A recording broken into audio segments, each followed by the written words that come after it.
E aí, pessoal, tudo bem? Hoje eu queria conversar com vocês sobre um tema bem polêmico. Queria falar com vocês sobre a relação entre fé e política.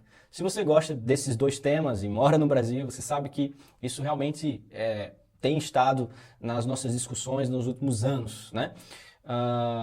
Tem se falado muito sobre o crescimento do voto evangélico, sobre como isso influencia, né, os nossos dias. Tem se escrito vários livros que antes a gente não via nesse sentido, né, para trabalhar esse assunto e como nós vamos lidar com isso enquanto igreja, enquanto sociedade, enquanto política, né? E é justamente sobre isso que eu queria trabalhar. Por quê? Porque eu vejo que muitas pessoas, a partir do que nós vivemos aí nos últimos anos, ou até mesmo antes disso, têm uma visão muito pessimista dessa relação entre fé e política, como se a relação entre esses dois assuntos sempre fosse muito perigosa e até nefasta. Mas, embora isso tenha acontecido em vários momentos da história, o que eu gostaria de fazer você pensar é que talvez o problema não seja necessariamente a relação entre a fé e a política, mas a maneira como nós relacionamos esse tema, a maneira como nós fazemos essa associação, essa relação. Por que eu estou falando isso? Porque, embora nós tenhamos muitos exemplos negativos na história, nós também temos muitos exemplos positivos de pessoas que usaram a sua fé e justamente por causa da sua fé conseguiram fazer um trabalho incrível, né, para o bem comum. E obviamente da fé eu estou falando aqui a fé cristã, já que é o que a gente discute aqui nesse canal, né? Por exemplo, né, se a gente falar aqui da Declaração Universal dos Direitos Humanos, que é um documento muito importante aí para as nossas democracias ocidentais, ele todo é baseado na concepção de que todos os seres humanos são iguais em valor, né, iguais em dignidade.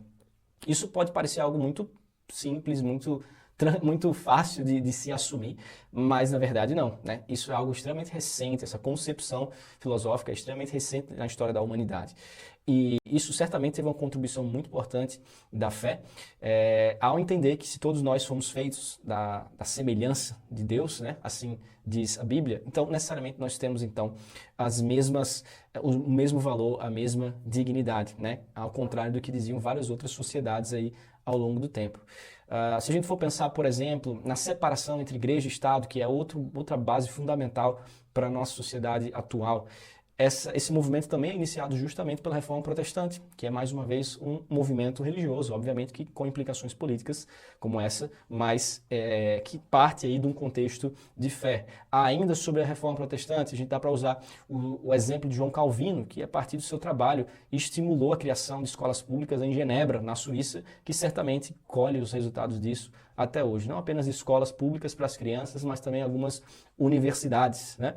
Um pouco depois, a gente também tem aí William Wilberforce, um cristão que lutou no parlamento inglês durante toda a sua vida contra a escravidão, né? E não viu isso acontecer enquanto ele estava vivo, mas pouco tempo depois, de fato, a escravidão foi abolida na Inglaterra, que era o principal centro aí de comercialização de escravos do mundo. Dá para a gente falar sobre, bom, o trabalho de Madre Teresa de Calcutá na Índia, dá para falar o trabalho de Mahatma Gandhi também na Índia, na independência pacífica da Índia em relação à Inglaterra. A gente pode citar a criação da Cruz Vermelha por Henri Dunant, que inclusive o trabalho dele rendeu aí alguns prêmios Nobel da Paz, né, trabalhando em prol de vítimas de guerras no mundo afora. A gente pode citar o trabalho de Dietrich Bonhoeffer, né, cujos livros a gente tem acesso até hoje, que foi um pastor alemão que lutou contra o nazismo, inclusive essa luta custou também a sua vida. Enfim, eu posso citar aqui Martin Luther King Jr. na sua luta contra a segregação racial nos Estados Unidos. Veja que tudo que essas pessoas fizeram foram trabalhos maravilhosos, foram trabalhos com implicações políticas incríveis, né, que realmente moldaram a nossa sociedade como nós pensamos e vivemos hoje. E veja, eles só fizeram o que fizeram justamente por causa da sua fé. Porque eles tinham uma fé genuína, porque eles tinham uma fé que movia as suas vidas, isso os fez trabalhar em prol do bem comum, em prol das pessoas. Então veja que bela associação entre fé e política. E se nós não tivéssemos essa associação, certamente a nossa sociedade seria pior do que nós somos hoje. Então, eu queria justamente usar alguns desses exemplos que eu trouxe, né, sem falar de vários outros, inclusive anônimos, que nós nunca vamos conhecer, que a história não registrou, mas que certamente fizeram um trabalho belíssimo, até fazem hoje no meio do nosso mundo tão fragmentado e fraturado. Bom, é justamente por essa associação que nós temos tanta riqueza, né? Então, se por um lado nós temos uma associação perigosa entre fé e política, por outra nós temos uma relação maravilhosa que pode ser usada e incentivada. E aí, eu acho que a grande questão que nós temos que responder é como nós vamos fazer isso, né? Com o crescimento dos cristãos no Brasil, especialmente dos evangélicos, talvez tenha ocorrido aí uma certa sedução pelo poder e um desejo de usar o poder, usar a política em benefício próprio. Isso é muito perigoso. Não é assim que Jesus nos ordenou que transmitíssemos a sua mensagem. Inclusive, tentaram fazer Jesus de rei e ele negou. Ele falou, não, o meu reino não é este, o meu reino não é daqui, o meu reino não é visível, o meu reino não é político. Não quero dizer que nós não possamos, enquanto cristãos, nos associar politicamente, né? Não quero dizer que nós não possamos assumir cargos públicos e, de alguma maneira, exercer autoridade sobre a sociedade. Mas essa autoridade deve ser exercida como Jesus ordenou.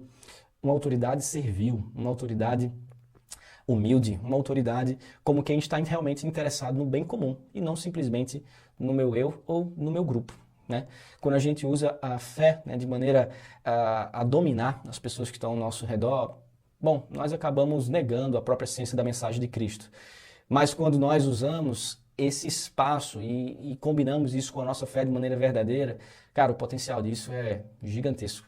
E enquanto cristãos, eu acho que nós precisamos fazer essa reflexão para que dentro dessas oportunidades nós possamos brilhar a luz de Cristo de maneira mais relevante.